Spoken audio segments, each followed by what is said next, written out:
యెషయా గ్రంథం 58వ అధ్యాయం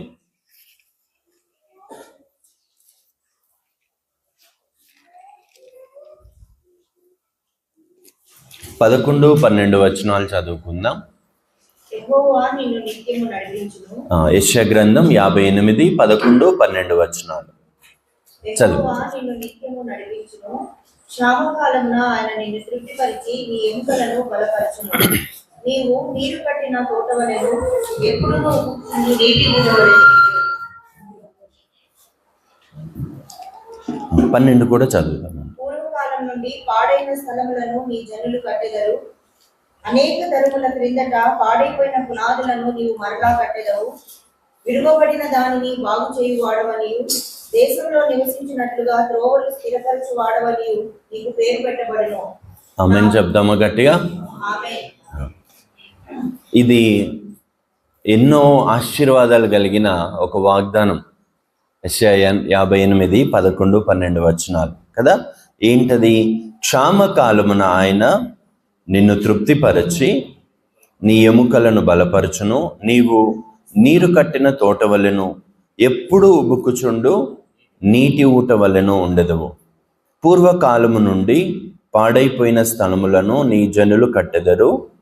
అనేక తరముల క్రిందట పాడైపోయిన పునాదులను నీవు మరలా కట్టెదవు. విరుగబడిన దానిని బాగు చేయువాడవనియు, దేశంలో నివసించినట్లుగా త్రోవలు సిద్ధపరచువాడవనియు నీకు పేరు పెట్టబడును. ఇంగ్లీష్లో చూస్తే ఆ third part, you will be called a repairer of the bridge. అంటే ఏంటి? బాగు చేసేవాడు అని పేరు. ఎన్ని బ్లెస్సింగ్స్ చూడండి ఈ వాగ్దానంలో. క్షామకాలం అంటే ఏంటి? కరువు కాలం, రిసెషన్ కదా. సో క్షామకాలంలో ఆయన నిన్నేం చేస్తాడు? He will satisfy you in famine. You will be satisfied in famine. అంటే చుట్టూత రిసెషన్ ఉన్నా, లే ఆఫ్స్ ఉన్నా కానీ అందరూ కరువు, ఇప్పుడు యూరప్ కొన్ని కాంటినెంట్స్ ఆల్రెడీ కరువులో ఉన్నామని ప్రకటించేసాయి. సో అటువంటి పరిస్థితి వచ్చినా కూడా నువ్వు ఎలా ఉంటావట? తృప్తిపరచబడి, నీ ఎముకలు గట్టిగా ఉండి బలపరచబడి, ఇంకెలాగ ఉంటావు? నీరు కట్టిన తోట వలెను, అంటే పచ్చగా పండ్లు పూలతో. తర్వాత ఎల్లప్పుడూ ఉబుకుచుండు నీటి ఊట వలెను. అంటే అందరి మధ్యలో నిన్ను చూస్తే ఈ సంవత్సరం ప్రజలు ఎలా గుర్తుపడతారు నిన్ను? ఎవరో బ్లెస్సెడ్ ఉమెన్, బ్లెస్సెడ్ మ్యాన్ అన్నట్టు. చుట్టూతో ఎలా ఉన్న పరిస్థితి, నువ్వు మాత్రం బ్లెస్సెడ్ పర్సన్ లాగా ఉంటావు. ఆమెను చెప్దాం గట్టిగా. ఆ తర్వాత ఇది నీ గురించి పర్సనల్గా. తర్వాత నువ్వేం చేస్తావంట? అనేక తరముల క్రిందట పాడైపోయిన విషయాలన్నిటిని నువ్వు తీసుకొని బాగు చేస్తావు. You will be called a repairer of the bridge. Bridge అంటే క్రాక్స్ కదా. కొన్నిసార్లు గోడలు ఉంటాయి, గోడలు చీలిపోయి ఉంటాయి. చూసారా మీరు? ఇలా ఎస్ షేప్లో అలా చీలిపోయి ఉంటాయి. అప్పుడు చీలిపోయి ఇలా సపరేట్ అవుతాయి. లోపలికి ఏమొస్తాయి? కుక్కలు పిల్లులు వస్తాయి కదా. పాడు చేసేవన్నీ లోపలికి వస్తాయి. సో నీకు సెక్యూరిటీ లేకుండా విడిపోయిన, అంటే గ్యాప్స్ వచ్చిన ప్లేసెస్ అన్నిటిని నువ్వేం చేస్తావంట? నువ్వు గ్యాప్స్ అన్నిటిని ఫిల్ చేస్తావు. బ్రోకెన్ డౌన్ ఆల్టర్స్ని మీరు, బ్రోకెన్ డౌన్ థింగ్స్ని మీరు తిరిగి కడతారు. బ్రోకెన్ డౌన్ రిలేషన్షిప్స్ని మీరు బాగు చేస్తారు. నీకు ఎలాంటి పేరు వస్తుంది అంటే, ఎక్కడ పాడైపోయినా నువ్వు వెళ్ళి ఏం చేస్తావంట? దాన్ని తిరిగి రీబిల్డ్ చేస్తావనే పేరు. హల్లెలూయా. అది ఆశీర్వాదం. ఇవన్నీ జరగాలి అంటే పైన ఒక్క కండిషన్ ఉంది. ఏంటది? ఫస్ట్ లైన్ ఏం చెప్తుంది? యెహోవా నిన్ను నిత్యము నడిపించును. గట్టిగా చెప్దామా? The lord shall guide you continually. ప్రభువు నిన్ను నిత్యము నడిపిస్తే ఈ ఆశీర్వాదాలన్నీ నీ మీద ఫ్లో అవుతాయి. ప్రభువు నిన్ను నిత్యము నడిపించాలి. ఎంతమందికి దేవుని చేత నడిపించబడాలి అనే ఇష్టం ఉంది ఈ సంవత్సరం? దేవుడు చూస్తున్నాడు అనుకోండి చేతులు. అందరికీ ఉంది కదా. మనకి ఎంత ఉంటుందో దేవునికి అంతకంటే చాలా ఎక్కువ ఉంది నడిపించాలి. అండ్ నాట్ జస్ట్ ఒక్క స్టెప్ కాదు, కంటిన్యూస్గా నిన్ను నడిపించడం ఆయనకి ఏంటో మనము నడిపించబడాలనే ఉద్దేశం కంటే కూడా ఆయనకి ఎక్కువ ఇష్టం మనల్ని నడిపించడం, మనల్ని గైడ్ చేయడం. అందుకనే ఇజ్రాయెల్ ప్రజల్ని ఏం చేశాడు ఆయన? 40 సంవత్సరాలు నడిపించాడు వాళ్ళని కదా. ముందు ఆయన మేఘస్తంభమై ఆయన వారి మీద ఉన్నాడు. తర్వాత రాత్రులు ఆయన అగ్ని స్తంభమై ప్రొవిజన్ అండ్ గైడెన్స్. ఆయన భయంకరమైన చలిలో హీటర్ వేసుకుంటే ఎలా ఉంటుంది మీకు? ఇప్పుడు బాగా చలి ఉన్నప్పుడు ఛాయిగా ఉంటుంది కదా, వాళ్ళకి ఎప్పుడు హీటరే. నైట్ భయంకరమైన చలిలో వాళ్ళు అగ్ని స్తంభం చుట్టూతా ప్రశాంతంగా. భోగి ఒకరోజు చేసుకుంటే వీళ్ళు మన వాళ్ళు 40 సంవత్సరాలు చేసుకున్నారు ప్రతి నైట్. సో చక్కగా వెచ్చగా తీసుకెళ్ళాడు వాళ్ళని. యెహోవా నిన్ను నిత్యము నడిపించును. ఈరోజు మెసేజ్ అంతా గుర్తున్నా లేకపోయినా ఈ ఒక్క వచనాన్ని హృదయంలో పరిశుద్ధాత్మ దేవుడు రాయనిద్దాం. Lord guide me every single day of this year. ప్రభువు నిన్ను నడిపిస్తే నీ ఆశీర్వాదాలు ఎంతగా అవుతాయి అంటే, నీతో అక్కడ అబ్రహాం యొక్క ఆశీర్వాదం కూడా ఫుల్ఫిల్ అవుతుంది. అబ్రహాంతో దేవుడు అన్నాడు, నేను నిన్ను ఆశీర్వదిస్తాను so that you will be a blessing to so many. ఈ 11వ వచనం అంతా నీ మీద ఆశీర్వాదం. నువ్వు నీరు కట్టిన తోట వలె ఎల్లప్పుడూ ఉబుకుచుండు ఊట వలె. You will be like a watered garden. You will be blessed your self, and apart from that you will be a blessing to so many around. చుట్టుపక్కల విరిగిపోయి గ్యాప్స్లో ఉన్న రిలేషన్స్ బ్రేక్ అయిన వాళ్ళందరినీ నువ్వు తిరిగి తీసుకొచ్చి సమకూరుస్తుంటావు. నువ్వు ఎక్కడికి వెళ్తే అక్కడ రీబిల్డింగ్ జరుగుతుంది. ఇది ఎంత జరగడానికి దేవుడు నిన్ను నడిపించాలి. ఇజ్రాయేలీల్ని 40 సంవత్సరాలు నడిపించినప్పుడు దేవుడు ఒక మాట అంటున్నాడు. ఏమంటున్నాడు?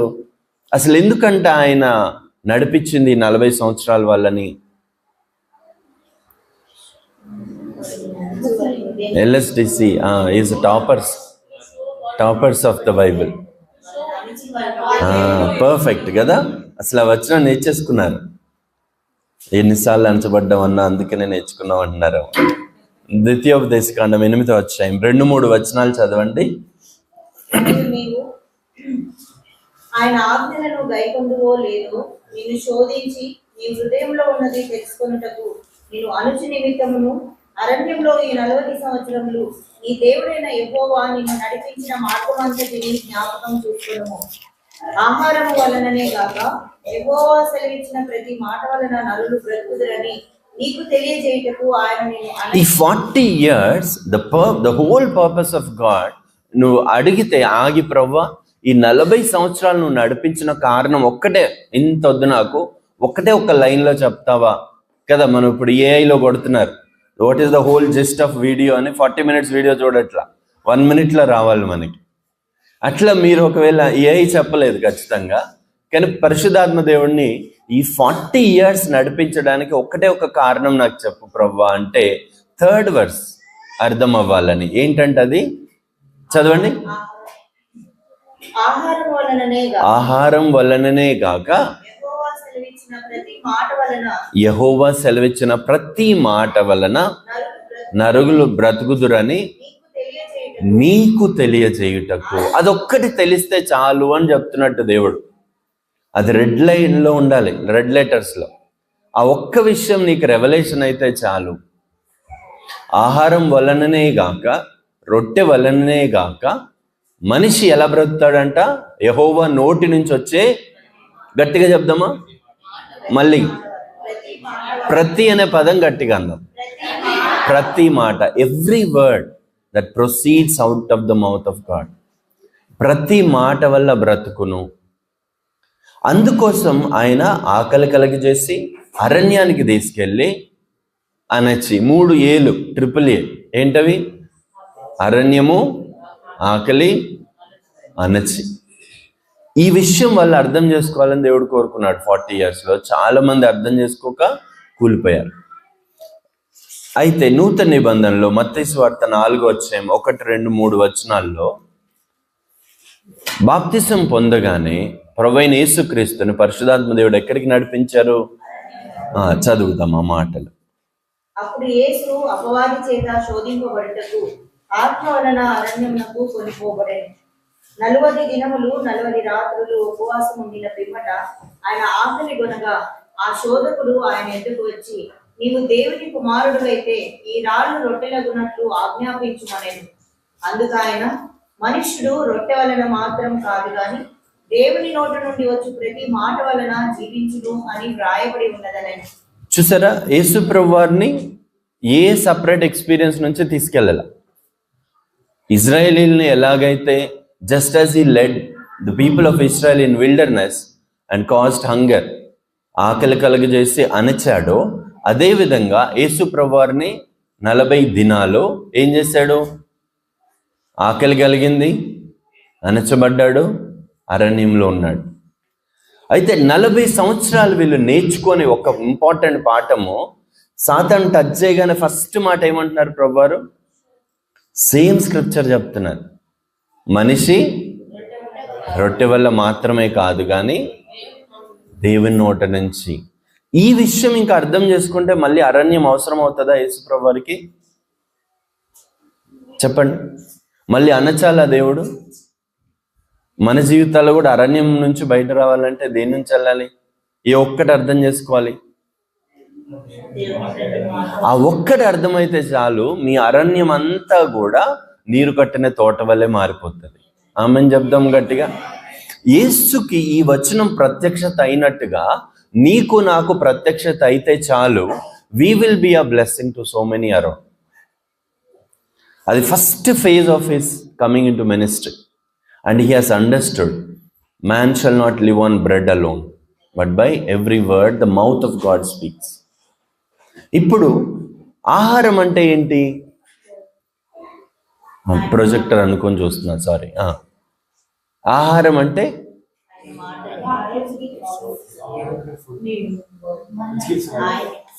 ఇక్కడ ఆహారం అంటే ఇక్కడ ఈ వచనంలో మనిషి ఆహారం వల్ల మాత్రం కాదు కానీ దేవుని నోట నుంచి వచ్చే ప్రతి మాట వల్ల అన్నప్పుడు ఈ ఆహారం దేనికి సాదృశ్యంగా ఉంది?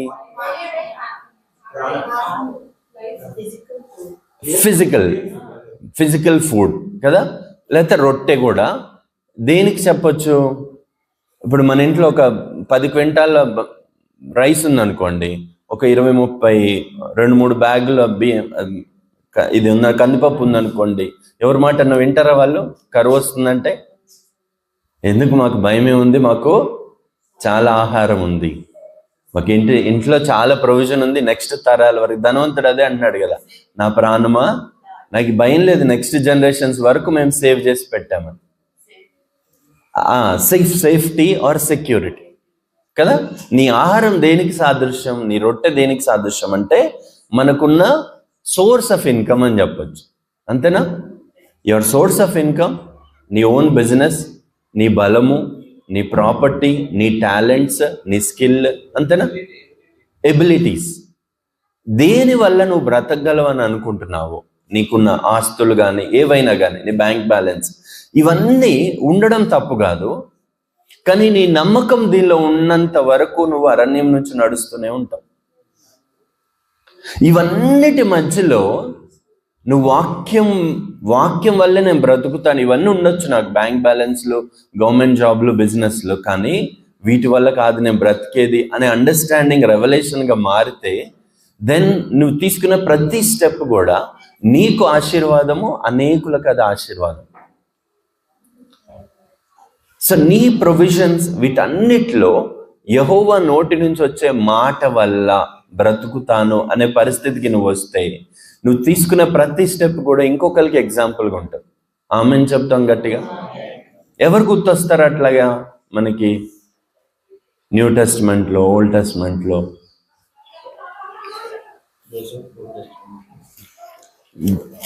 జోసెఫ్ ఓల్డ్ టెస్ట్మెంట్లో ఒక వ్యక్తిని చూద్దాం. లూకాసు వార్త 5వ అధ్యాయం. మనం ఇంతకు ముందు చదివిన విషయాలు ఇవన్నీ. లూకాసు వార్త 5వ అధ్యాయం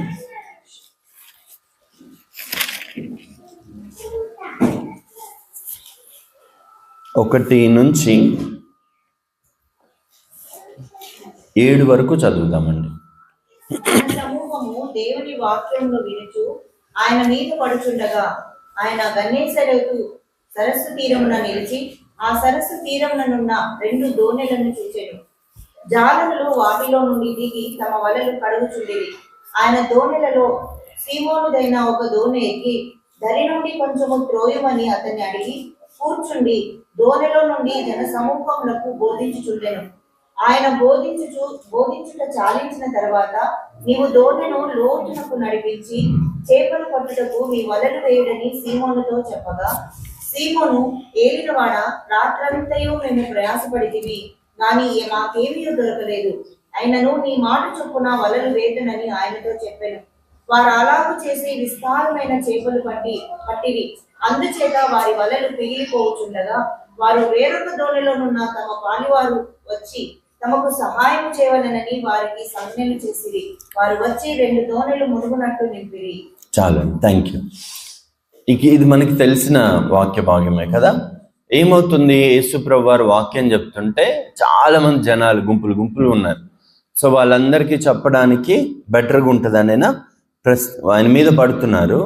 ఆయన ఒక సరస్సు దగ్గరికి వచ్చి అక్కడ ఏం చూశాడు ప్రభువారు?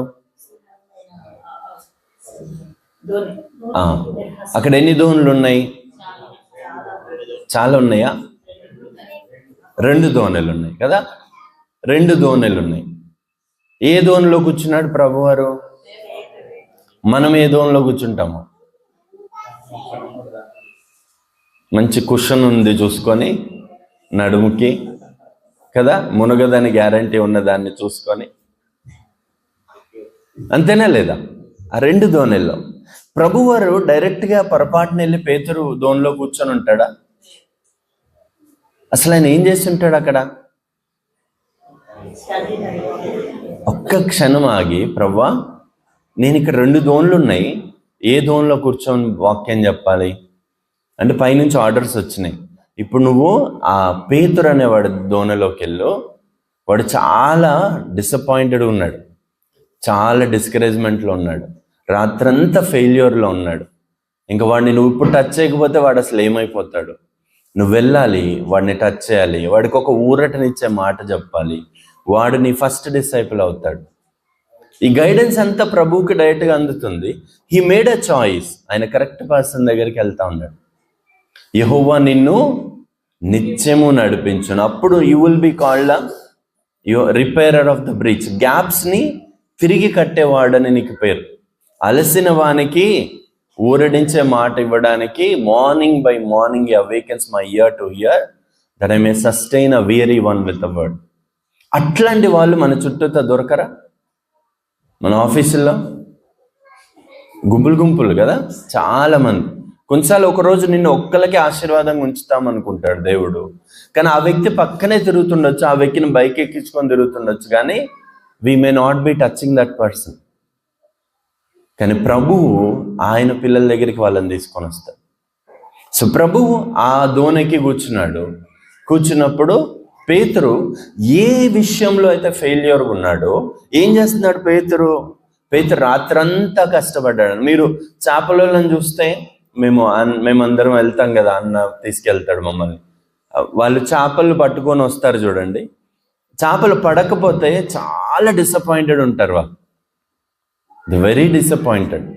ఎందుకంటే వాళ్ళు ప్రాణం పెట్టి చేసినట్టుగా ఎన్నో కిలోమీటర్లు వెళ్ళిపోతారు లోపలికి. వాళ్ళు అన్నారు అన్నమాట మాతో, మిగతా పనులన్నీ ఓకే అన్న, జరగచ్చు జరగకపోవచ్చు, కానీ ఇదైతే మా పని, ఇంకా చస్తామా బతుకుతామా అన్నట్టు వెళ్తాము అంటారు. ఏట్లోకి వెళ్ళరా అంటారు చూడండి పెద్దోళ్ళు తిట్టేటప్పుడు. ఎక్కడ పోవాలంటే ఏట్లోకి పో అంటారు, అంటే చావరా అని. అట్లాంటిదంట పని.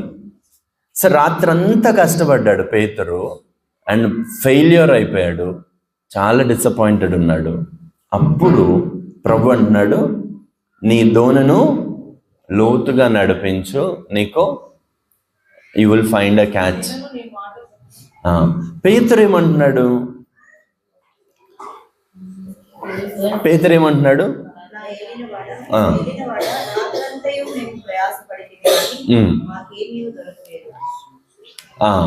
అసలు పేతురు ఏమని ఉండాలి?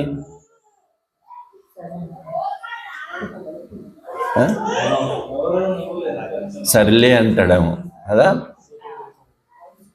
అసలు నాకు చెప్తున్నావా, చెడ్డీలు వేసుకున్నప్పటి నుంచి చేపలు పడుతున్నా నేను.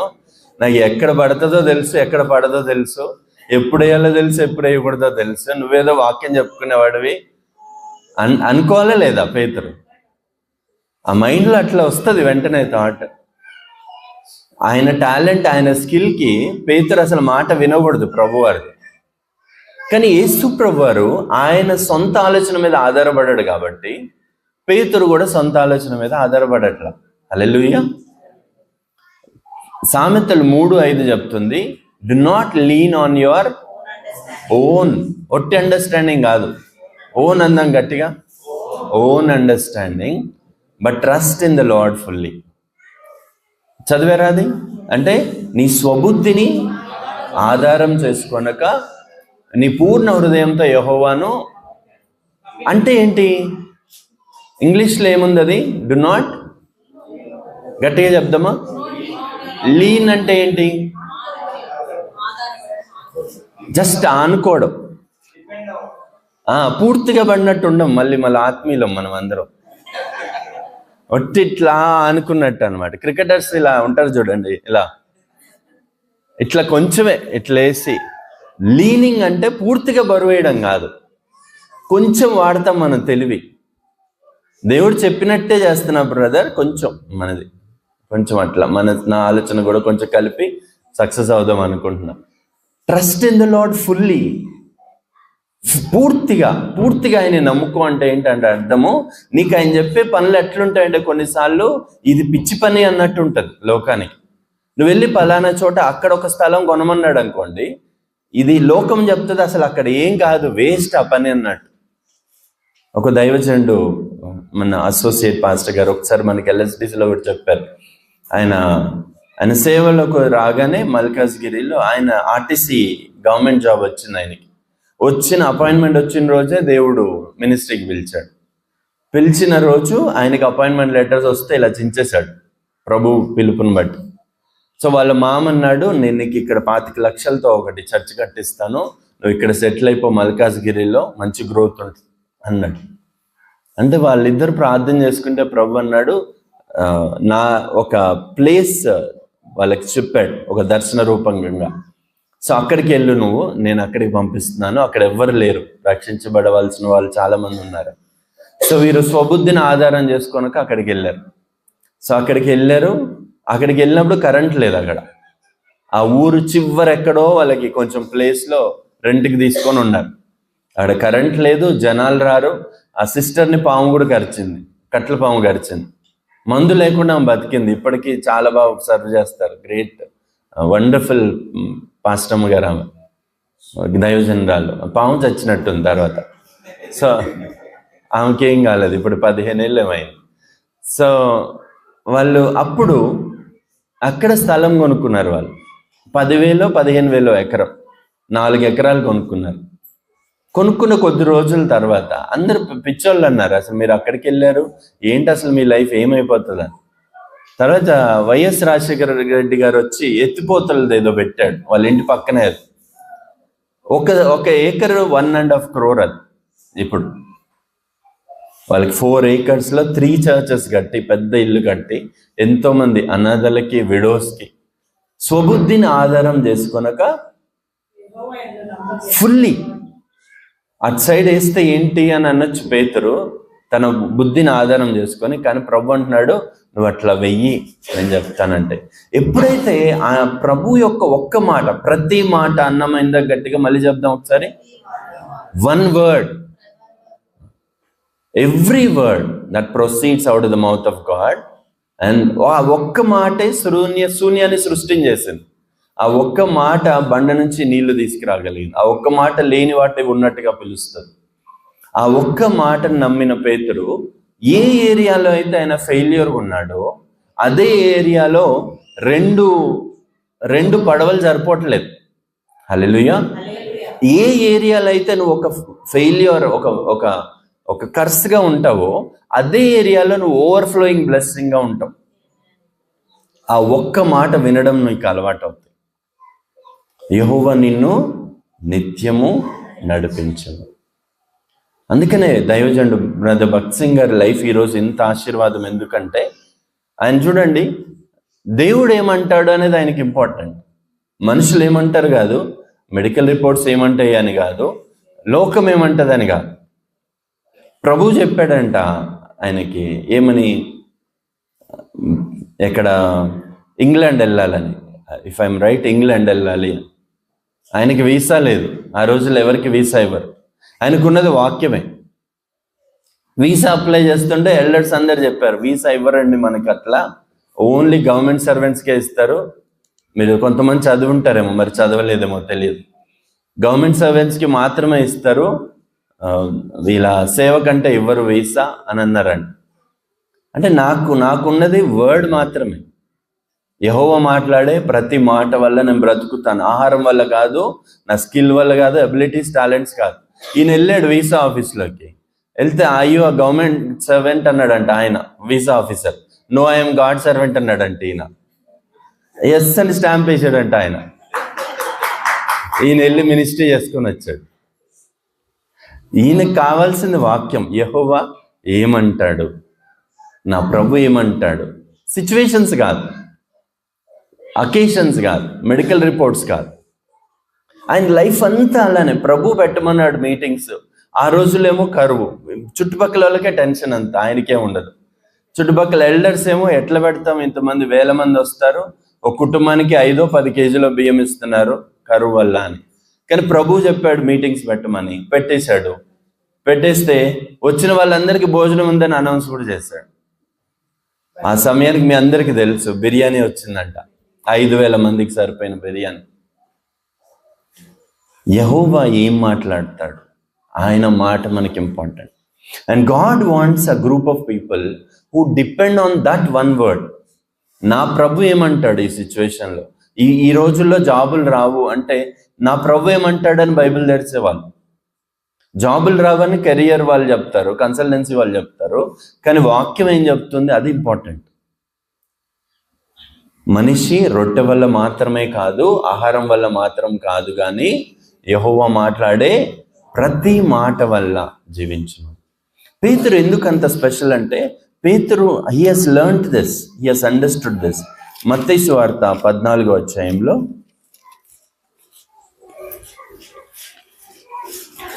మత్తయి సువార్త 14వ అధ్యాయం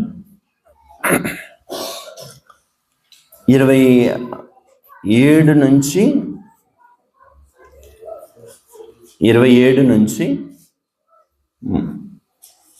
30 వరకు చదువుదాం. వెంటనే యేసు, ధైర్యం తెచ్చుకొనుడి, నేనే, భయపడుకురని వారితో చెప్పగా, పేతురు, ప్రభువా, నీవే అయితే నీళ్ల మీద నడిచి నీ వద్దకు వచ్చుటకు నాకు సెలవిమ్మని ఆయనతో అనెను. ఆయన రమ్మనగానే పేతురు దోణి దిగి యేసు వద్దకు వెళ్ళుటకు నీళ్ల మీద నడిచెను. మనం కొన్నిసార్లు టూ స్పిరిచువల్ అయిపోయి ప్రభుని చూడగానే ఏం చెప్తున్నాడు అక్కడ, ఈ సిచ్యువేషన్ తెలుసుగా, ఏమవుతుంది, అల్లకల్లోలంగా ఉంది. ప్రభు వారు నడుచుకొని వస్తున్నారు, is walking on the water and they were afraid. భయపడుతుంటే ప్రభు ఏమంటున్నాడు, గట్టిగా చెప్పండి, ధైర్యం తెచ్చుకొనుడి, వన్ వర్డ్, నేనే. ధైర్యం తెచ్చుకొనుడి, నేనే. 2015లో మేము మినిస్ట్రీకి వచ్చాము కదా. 2015 July 25th last working day, relieving date అన్నమాట అది మాకు. సో ఆ రోజు ఆ ముందు వారమో జస్ట్ 3-4 days ఎగ్జాక్ట్గా నాకు గుర్తులేదు, ఫోన్ వచ్చింది. మేము అక్కడ పాండిచేరి దగ్గర ఉంటే ఫోన్ ఏంటంటే, నాన్నకి చెస్ట్ పెయిన్ వచ్చిందని, తీసుకెళ్తున్నాము హాస్పిటల్కి, యాంజియోగ్రామ్ చేయాలన్నారు, ఏమైనా బ్లాక్స్ ఉంటే సర్జరీ చేయాలి, మరి ఇంకేముంటుందో తెలియదని. ఇక అది కొన్ని నెలల ముందన్నా, ఫ్యూ వీక్స్ ముందన్నా కానీ మళ్ళీ బ్యాంక్ నుంచి ఏదన్నా ప్రయత్నించి బ్యాంక్ నుంచి తెచ్చుకోవచ్చు. కానీ ఇప్పుడు నేను టోటల్లీ అవుట్ ఆఫ్ బోట్. ఇక బ్యాంక్ ఎన్ని లక్షలైనా కానీ బ్యాంక్ ఇవ్వగలుగుతుంది, కానీ ఇంక ఇప్పుడు ఏమి ఇవ్వదు. నేను వెళ్ళి పిఎఫ్ నెంబర్ కొడితే సపరేటెడ్ ఫ్రమ్ స్టేట్ బ్యాంక్ అని వచ్చింది, నా పేరు వచ్చి. ఆ రోజు లాస్ట్ డే. ఇక ఇంటికి వెళ్ళి పైన టెర్రస్ మీద మోకాళ్ళు వేసి ఉన్న వాగ్దానాలన్నీ పెట్టుకొని, ఒక స్పైరల్ బుక్లో ఉంటుంది మాకు, షారన్ నేను ఇద్దరం ప్రేయర్ చేస్తూ ఒక్కొక్క వాగ్దానం చదువుతా ఉన్నాం. సో ఒక భయము, ఏమవుతుందో, ఏమి ఫేస్ చేస్తామో అని. కానీ at the same time there is a comfort. చదువుతూ ఉంటే యెషయా గ్రంథం 41వ అధ్యాయం 10వ వచనం దగ్గర ఆగిపోయింది.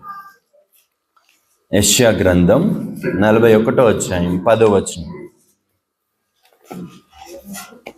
నీవు నా దాసుడవనియు నేను నిన్ను ఉపేక్షింపక ఏర్పరచుకొందుననియు నేను నీతో చెప్పి ఉన్నాను, నీకు తోడై ఉన్నాను. భయపడకము, నేను నీ దేవుడైనే ఉన్నాను. దిగులు పడకము, నేను నిన్ను బలపరచును. నీకు సహాయం చేయవాడను నేనే. నీతి అను నా దక్షిణ హస్తంతో నిన్ను ఆదుకొందును. హల్లెలూయా. ఈ వాక్యం దగ్గర ఆగిపోయాం. ఎందుకంటే ఈ వాక్యంలో నేను అనే పదం ఎన్నిసార్లు ఉంది చూడండి. మళ్ళీ ఒకసారి చదవండి. భూదిగంతముల నుండి దగ్గర నుంచి చదవండి. నేను పట్టుకొని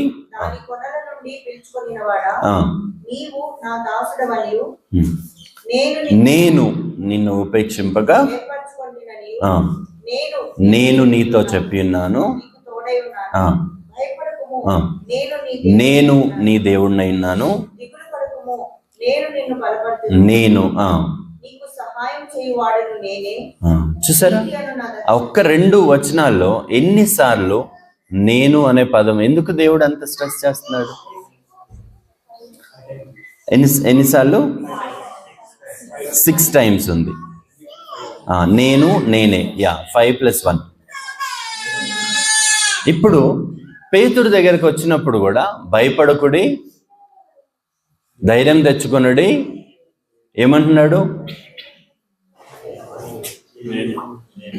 నేనే.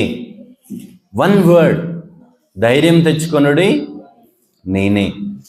ఈ మాట నేను అని ఎందుకు ఇన్నిసార్లు ఉంది అని మాట్లాడుకుంటున్నాం. ఆ వచనం. అప్పుడు ఫోన్ వచ్చింది. అన్నయ్య వదిన ఇద్దరు చేశారు. చేసి అన్నయ్య అన్నాడు, కిరణ్ మేము వదిన నేను ప్రేయర్ చేస్తా ఉంటే దేవుడు నీకు యెషయా 41:10 మీకు ఈ పరిచర్యకు వాగ్దానంగా ఇస్తున్నాడు అని చెప్పాడు. గట్టిగా అరిచేశాను. మా ఎదురుకున్నది అదే వచనం అన్నయ్య, మేము అదే మాట్లాడుకుంటున్నాము, దీనిలో నేను అని ఎన్నిసార్లు ఉంది ఏంటి అని చదువుతున్నాము అని అన్నా. అండ్ షూర్ ఎనఫ్ మేము రిటర్న్ వచ్చాక యాంజియోగ్రామ్లో ఆయనకి ఏ బ్లాక్స్ లేవు. ఇప్పుడు కూడా నాన్న ఎవ్రీడే ఎంత హెల్దీగా ఉంటారో, 40 minutes వాక్ చేయగలుగుతారు. ఆయన ఈజ్ అ హెల్దీ మ్యాన్. హల్లెలూయా. నేనే, నేను అనే ఒక్క పదం. అంత కేయాస్లో ప్రభువు నుంచి రావాల్సిన ఒక్క మాట ఏంటంటే ధైర్యం తెచ్చుకొనుడి, నేనే. ఆ మాట రాగానే పేతురు చాలా తెలివైన ఆయన. ఏమంటున్నాడు పేతురు? చదవండి. 14 మత్తయి 14:28 వచనం. ప్రభువా, నీవే అయితే నీళ్ళ మీద నడిచి నీ యొద్దకు వచ్చుటకు నాకు సెలవిమ్మని ఆయనతో అనెను. Do you see something strange? నువ్వే అయితే నేను నడుచుకుంటూ వచ్చేస్తా అన్నాలి కదా పేతురు. కానీ ఏమంటున్నాడు? సెలవివ్వు. రేపు పరిస్థితులు ఏమన్నా మారితే మనం ఒక మాట అనుకుంటే మంచిది అన్నట్టు దేవుడితో. ముందే ఓ మాట అనుకుందాం అంటారు చూడండి బిజినెస్ వాళ్ళు. తర్వాత ఏమైనా గొడవలు వస్తే మాటలు మార్చకుండా ఫస్ట్ అగ్రిమెంట్ అన్నమాట. ఆ సముద్రం ఎట్లుంటుందో తెలియదు, ఈ జర్నీ ఎంత భయంకరంగా ఉంటుందో నాకు తెలియదు, కానీ నువ్వే అయితే నాకు ఒక మాట ఇవ్వు.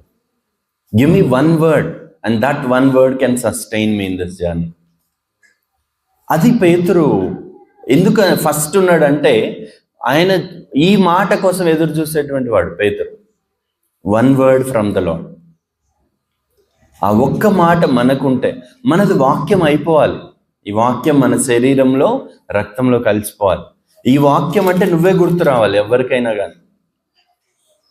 నీ ఓన్ అయిపోవాలి ఆ వాక్యం. నువ్వే అయితే నాకు సెలవిమ్ము, ఆ తర్వాత నేను ఈ జర్నీ కంప్లీట్ చేయగలుగుతాను. One word that proceeds out of the mouth of God. ఈ ఒక్క వచనం మనకు గనక అర్థమవుతాయి, ఈ ఒక్క వచనం మన హృదయాల్లో ట్రెజర్ అవుతాయి, మనకి రాబోయే ఎటువంటి పరిస్థితిలో ఉన్నా యెషయా 58, 11, 12 పూర్తిగా నెరవేరుతుంది. ఆమెన్ చెప్దాము గట్టిగా. దేవునికి చాలా ఇష్టమైనది. ఇంకొక 10 minutes, ఇంకొక 5 minutesలో ముగిస్తాను. లాస్ట్ ఉందా? టైం ఉందా? టైం ఉంది. వినగలిగే శక్తి కొలది. సో సరే, కొంచెం సమయం తీసుకుందాము. సో ఇంకొక పదము ఆ వచనంలో యెషయా 58లో ఒక్క పదము హైలైట్ చేయవలసింది. ఈరోజు మొన్న ఒక యూత్ మీట్లో కూడా ఆ మాట మనం ధ్యానం చేస్తూ ఉన్నాం. The lord shall guide you continually. యెహోవా నిన్ను, చెప్దాం గట్టిగా, నిత్యము అందామా గట్టిగా. The key for all blessings is నిత్యము, కంటిన్యూઅల్లీ. అంటే దేవుడు ఒక్కసారి గైడ్ చేసి ఆ తర్వాత గైడెన్స్ ఆగిపోయింది అనుకోండి, అరణ్యంలో మధ్యలో ఇంకా ఘోరంగా ఉండేది వాళ్ళ పరిస్థితి. అంతేనా? అరణ్యంలో మధ్య దాకా వచ్చారు, గైడెన్స్ లేదనుకోండి, అక్కడ ఎలా ఉంటుంది? దానికంటే ఈజిప్టే better. Guidance of the lord continually. ఆయన వాక్యము కంటిన్యూઅల్. ఎప్పుడన్నా పొరపాటున తప్పిపోవచ్చు కానీ బట్ కంటిన్యూ అవ్వకూడదు. మనకి ఇది మాట గుర్తుండి ఉండాలి కదా. ఎన్నోసార్లు ఇక్కడ ధ్యానం చేశాం. మత్తయి సువార్త 4వ అధ్యాయంలో 24, 25 వచనాలు చదువుతాం. ఆయన కీర్తి సిరియా దేశమంతటా వ్యాపించెను. నానా విధములైన రోగముల చేతను వేదనల చేతను పీడింపబడిన వ్యాధిగ్రస్తులందరినీ, దయ్యము పట్టిన వారిని, చాంద్ర రోగులను, పక్షవాయు గల వారిని వారు ఆయన ఎదుగు తీసుకుని రాగా ఆయన వారిని స్వస్థపరచెను. గలిలయ, దెకపోలి, యెరూషలేము, యూదయు ప్రదేశముల నుండి, యోర్దాను నదుల అవతల నుండి బహు జన సమూహములు ఆయనను వెంబడించెను. ఇక్కడ హెచ్ఎంటి గ్రౌండ్స్లో మీటింగ్స్ పెడితే మొదటి రోజు అద్భుతాలు జరిగాయి అనుకోండి, రెండో రోజు ఎంతమంది వస్తారు? చనిపోయిన వాళ్ళు లేచారనుకోండి, మూడో రోజు మొత్తం కుత్బుల్లాపూర్ అంతా అక్కడే ఉంటుంది కదా, మొత్తం అన్నీ ఖాళీ అయిపోతాయి. ఇక్కడ ప్రభువారు అనేక అద్భుతాలు చేస్తుంటే దెక్కపోలి, యూదయ అన్ని చోట్ల నుంచి లక్షల మంది, వేల మంది ప్రభు దగ్గరికి వచ్చేసారు. వచ్చినప్పుడు 5వ అధ్యాయం 1వ వచనంలో ఆయన ఆ జన సమూహములను చూచి కొండ ఎక్కి కూర్చుండగా ఆయన శిష్యులు ఆయన ఎద్దుకు వచ్చి. ప్రభు ఏం చేస్తున్నాడు? వాళ్ళని చూసి కొండెక్కి కూర్చున్నాడు. కొండ ఎంతమంది ఎక్కారు? మనలో ఈజీ ఉంటుందా కొండ ఎక్కడం? నార్మల్ రోడ్డు మీద ఈజీ ఉంటుంది. కొండ ఎక్కడం చెమట గారిద్ది, వెయిట్ లాస్ అవుతుంది కదా, ఫ్యాట్ కరిగిద్ది, ఆయాసం వస్తుంది, పాల్పిటేషన్స్ వస్తాయి, అన్నీ ఉంటాయి కొండెక్కేటప్పుడు. ప్రభు కొండెక్కగానే ఎవరు వచ్చి కూర్చుంటున్నారంట? ఇక్కడ ప్రభు holy spirit is trying to tell the church, ఒక గుంపులో ఉంచి అన్ని పరిస్థితుల్లో కంటిన్యూ అయ్యేది ఎవరంట? డిసైపుల్స్. డిసైపుల్స్ అనగానే కంటిన్యూ అనే పదం కలిసి వస్తుంది. హల్లెలూయా చెప్దామా? కంటిన్యూ, కలిసి వెళ్తారన్నమాట ప్రభుతో. అది కష్టమైన, ఇష్టమైన, నష్టమైన, సుఖంగా ఉన్న, మంచి ఏమంటున్నాడు? ఫిలిప్ప ఆయనతో పాటు చచ్చిపోదాం పదండి అంటున్నాడు. ఫిలిప్పేనా అన్నది? థామస్, పద ఆయనతో పాటు చనిపోదాం పదండి. అది కష్టమైనా కానీ we will continue with the lord. Continually వాళ్ళు కలిసి వెళ్ళిపోతారు అన్నమాట ప్రభుతో. మళ్ళీ 8వ అధ్యాయం 1వ వచనంలో ఈ గుంపులంతా కూడా ఆయన ఆ కొండ మీద నుండి దిగి వచ్చినప్పుడు బహుజన సమూహములు ఆయనను వెంబడించారు. వాళ్ళందరూ అక్కడే ఉన్నారు. మళ్ళీ ఆయన దిగి వచ్చినప్పుడు మళ్ళీ ఫాలో అవుతున్నారు. అంటే 7వ అధ్యాయం చివరిలో కూడా ఒక జన సమూహం వాక్యం వినిందని ఉంది కానీ but this is a different group who are very close. ఎందుకని కొండ మీద ఎక్కి ఆయన ఏం చేస్తున్నాడు? కొండ మీద కూర్చున్నాడు. కూర్చున్నాడు, కూర్చొని చెప్పాలంటే ఎంతమంది ఉండాలి? 10,000 మంది ఉంటే కూర్చొని చెప్పచ్చా? పెద్ద పెద్ద డెక్కులు పెట్టాలి, నాకు పెద్ద లైట్లు వేయాలి, ఒక సూట్ కూడా వేయాలి మీరు కదా, పైనకి ఎత్తులో పెట్టాలి మనిషిని. అట్లా కదా, ఆయన కూర్చున్నాడు అంటే చాలా తక్కువ మంది చుట్టూతో కూర్చున్నారు. And this group followed him, వీళ్ళు డిసైపుల్స్. అందుకనే ప్రభు మార్క్ అన్న లాస్ట్ టైం చెప్తున్నారు, మీకు గుర్తుంటే మార్కు సువార్తలో 6:44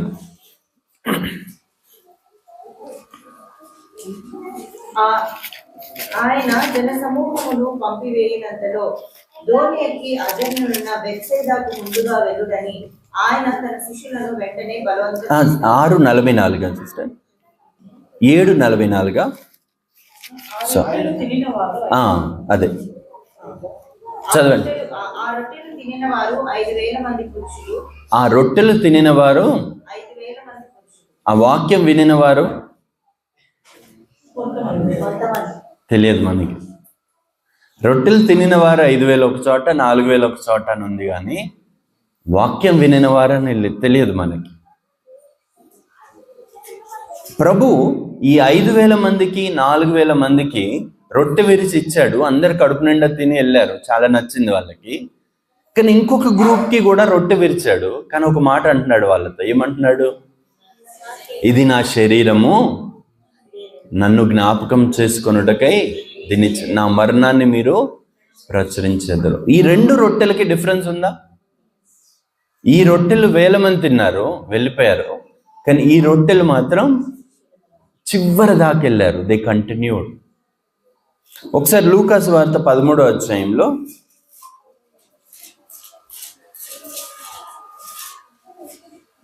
24 నుంచి 26 వరకు చదువుదాం. ఆయన వారిని చూచి, ఇరుకు ద్వారమున ప్రవేశింప పోరాడుడి, అనేకులు ప్రవేశింప చూతురు గాని వారి వలన కాదని మీతో చెప్పుచున్నాను. ఇంటి యజమానుడు లేచి తలుపు వేసిన తర్వాత మీరు వెలుపల నిలిచి తలుపు తట్టి, అయ్యా మాకు తలుపు తీయమని చెప్పనారంభించినప్పుడు ఆయన మీరెక్కడి వారు, మిమ్మల్ని ఎరుగనని ఉత్తరము మీతో చెప్పును. అందుకు మీరు, నీ సముఖం నందు మేము తిని త్రాగుచుంటిమే, నీవు మా వీధులలో బోధించితివే అని చెప్పసాగుదురు. అప్పుడు ఆయన, మీరెక్కడి వారో మిమ్మల్ని ఎరుగనని మీతో చెప్పుచున్నాను. చూసారా, చాలా స్కేరీ పోర్షన్ బైబిల్లో. Strive to enter the narrow door అన్నాక 25వ వచనం ఏం చెప్తుంది?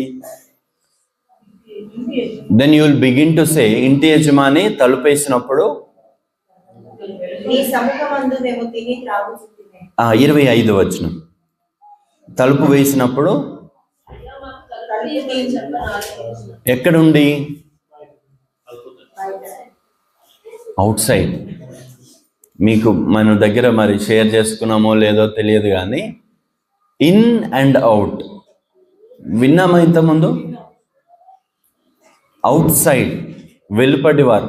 నోవా ఆ డోర్ వేసేయబడినప్పుడు మొత్తం హ్యుమానిటీ 2 సెక్షన్స్ అయింది. ఒక గ్రూప్ ఏమో ఇన్సైడ్, ఇంకా గ్రూప్. అందుకే వెలుపటి అనే పదం తర్వాత మీరు ధ్యానించండి.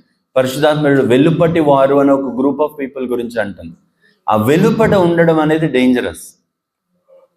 ప్రకటన 22:15లో వెలుపట వారు ఎవరెవరు ఉంటారంట? కుక్కలు, మాంత్రికులు, వ్యభిచారులు, నరహంతకులు, విగ్రహారాధకులు, అబద్ధమును ప్రేమించి ప్రతి వాడును వెలుపట నుండును. Outside. అందుకే మీరు వెలుపట నిలబడి నీ నామం ఇచ్చేయలేదా, అది చేయలేదా, వెలుపల వేడుపును పండ్లు కొరుకుడను ఉంటుంది. వెలుపట వారికి అన్ని పారబుల్సే. మీకు పరలోక రాజ్యం యొక్క ఆ మాట కూడా చదువుదాం. మార్క్ 3, మార్క్ 4:11 అనుకుంటా. మార్క్ 4 11వ వచనం.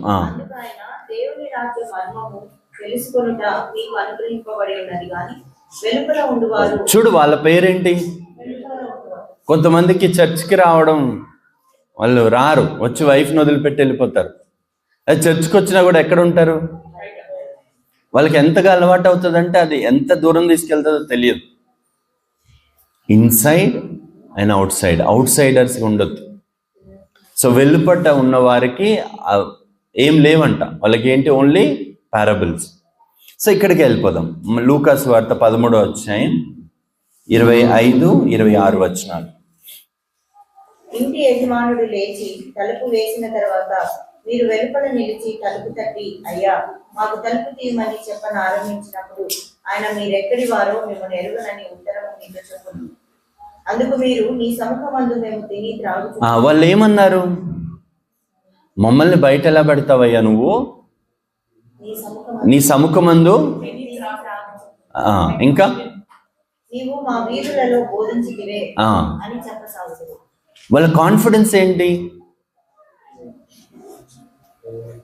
నీ సముఖమందు మేము తిని తాగాము, మా వీధుల్లో నువ్వు బోధించావు అంటే మీరెవరో నాకు తెలియదు అంటున్నాడు ప్రభు.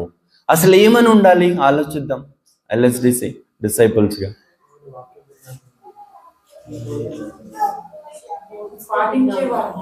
వీళ్ళు ఈ 4,000-5,000 మందిలో ఉండింటారు.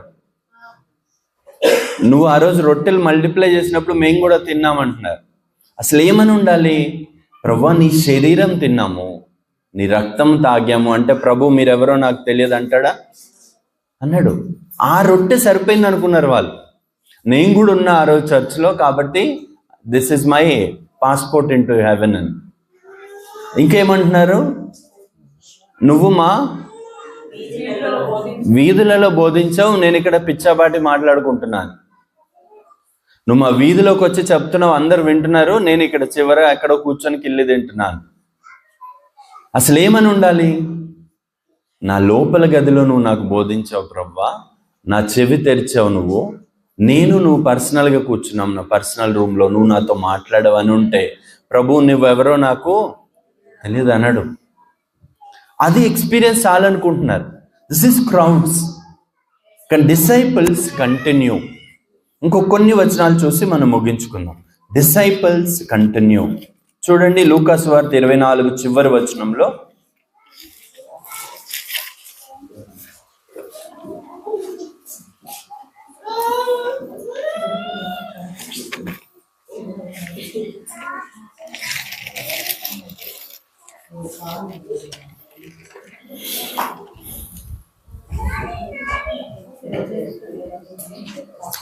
లూకా సువార్త మొత్తానికి చివరి వచనం అది. ఎడతెగక they were continually praising. One group of people, వాళ్ళు పెంటెకోస్ట్ దాకా కంటిన్యూ అయ్యారు. లూకా తర్వాత అపోస్తల కార్యాలు 1:14 చదువుతాం.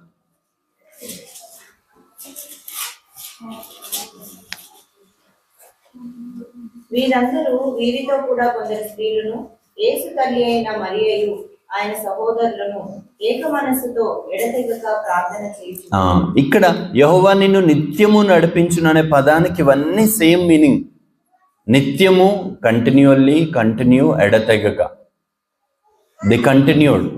ప్రభువుని చూసిన వాళ్ళు ఎంతమంది తిరిగి లేచినప్పుడు?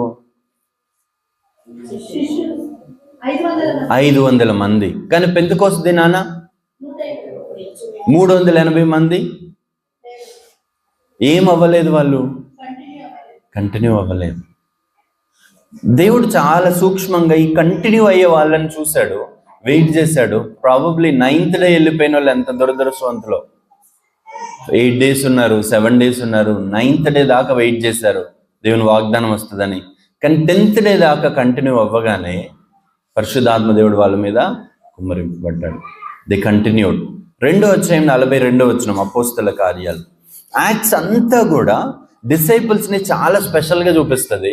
డిసైపుల్స్కి ఒక్క క్యారెక్టర్ చూపిస్తుంది. ఏంటది? కంటిన్యూ అయ్యే వాళ్ళు.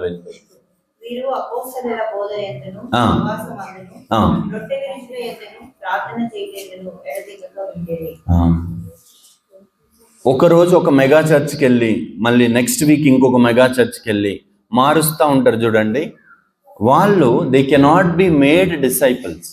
రక్షణ ఉండొచ్చు, కానీ దేవుడు వాడుకునే డిసైపుల్స్గా మాత్రం ఉండరు. నీకు ఒక ఓన్ కంపానియన్స్ ఉండాలి. సో వాళ్ళ దగ్గరికి నువ్వు రావాలి. వాళ్ళ దగ్గర ఏదైనా నీకు ఏ ప్రాబ్లం అయినా వాళ్ళు కూడా నీతో పాటు ఏడ్చే వాళ్ళు అయి ఉండాలి. వాళ్ళ దగ్గరికి వచ్చి వాళ్ళతో రొట్టె విరుస్తూ వాళ్ళతో కలిసి ఉంటే then you are that one small group of disciples. హల్లెలూయా. 10వ అధ్యాయం 2వ వచనం కూడా చదవండి. ఇక్కడ ఒక అన్యుడే కొర్నేలి, కానీ కొర్నేలి గురించి రాయబడుతున్న మాటలు చూడండి. అతడు తన ఇంటి వారందరితో కూడా దేవుని యందు భయభక్తులు గలవాడై ఉండి ప్రజలకు బహు ధర్మం చేయుచు ఎల్లప్పుడూ దేవునికి ప్రార్థన చేయువాడు. అన్యుడైనా కూడా తప్పక ఆయన కంటిన్యూస్లీ ఆయన ప్రేయర్స్ ఏమవుతున్నాయి దేవుని సన్నిధిలో ఒక మెమోరియల్గా ఫామ్ అవుతున్నాయి. హౌ మచ్ మోర్ అది ప్రభు నామంలో అయితే. ఏదైనా ఒక చర్చ్ కంటిన్యూస్ ప్రేయర్ చేస్తుంది అనుకోండి, అది వేస్ట్ అవుతాయా? ఇంకెంత పవర్ఫుల్గా వెళ్తాయో పైకి.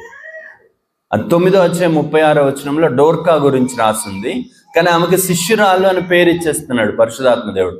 ఏంటది? మరియు ఎఫ్రాయిములో తబిత అను ఒక శిష్యురాలు ఉండెను. ఆమెకు భాషాంతరమున డోర్కా అని పేరు. ఆమె సత్క్రియలను ధర్మకార్యములను బహుగా చేసి ఉండేది. ఆ దినముల యందు ఆమె కంటిన్యూస్లీ అనే పదం ఉందా? ఆమె ఏం చేస్తుందంట? ఎడతెగకనా? మళ్ళీ చదవండి.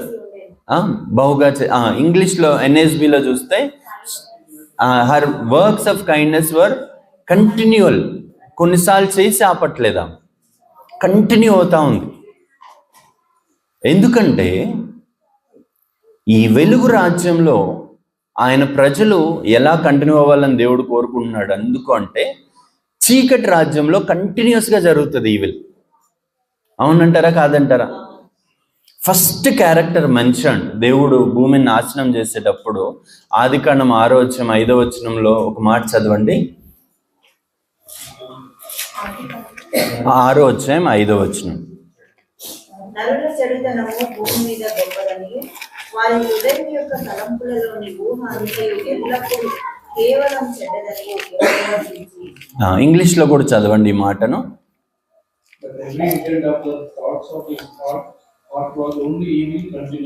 Only evil continually. వాళ్ళు ఒక పాపం చేస్తే బ్రేక్ ఇవ్వరు అనమాట. నెక్స్ట్ ఇంకేంటి, ఆ పాపం అయితే నెక్స్ట్ ఇంకేంటి, నెక్స్ట్ ఇంకేంటి, నెక్స్ట్ ఇంకేంటి. చీకటి ఎంత కంటిన్యూస్ అంటే యుద్ధం చేసినట్టుగా సోల్జర్స్ లాగా చేస్తున్నారు పాపాన్ని. డ్రింక్ చేసే వాళ్ళు కానీ అడిక్ట్ అయిన వాళ్ళు కానీ వాళ్ళు గ్యాప్స్ ఉంటాయా? గ్యాప్ వస్తే పొరపాటున గ్యాప్ వచ్చింది. Same thing opposite. అంటే వెలుగు రాజ్యంలో మనకు ఒకవేళ బైబిల్ చదువుకోవడం గ్యాప్ వస్తే ఎలా రావాలి? పొరపాటున రావాలి. పొరపాటున బైబిల్ చదవకూడదు. చర్చ్కి వస్తే పొరపాటుగా రాకూడదు. చర్చ్ మానేస్తే పొరపాటుగా ఏదో పని ఉండి అవసరమై. నీ ప్రేయర్ లైఫ్ పొరపాటుగా ఆగాలే కానీ కంటిన్యూస్లీ ఈ క్యారెక్టర్ మనదవుతే then we are truly called disciples. ఏ వచనం చెప్తుంది అది? కనెక్ట్ అయిపోయి ఉండాలి మీకు ఇప్పటికల్లా డాట్స్ అన్ని.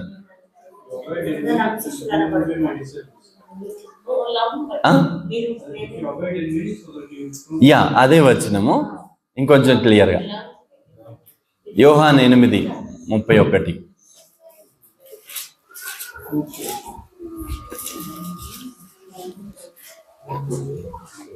కాబట్టి యేసు తనను నమ్మిన యూదులతో మీరు నా వాక్యమందు నిలిచిన వారైతే నిజముగా నాకు శిష్యులై ఉండి సత్యమును గ్రహించెదరు.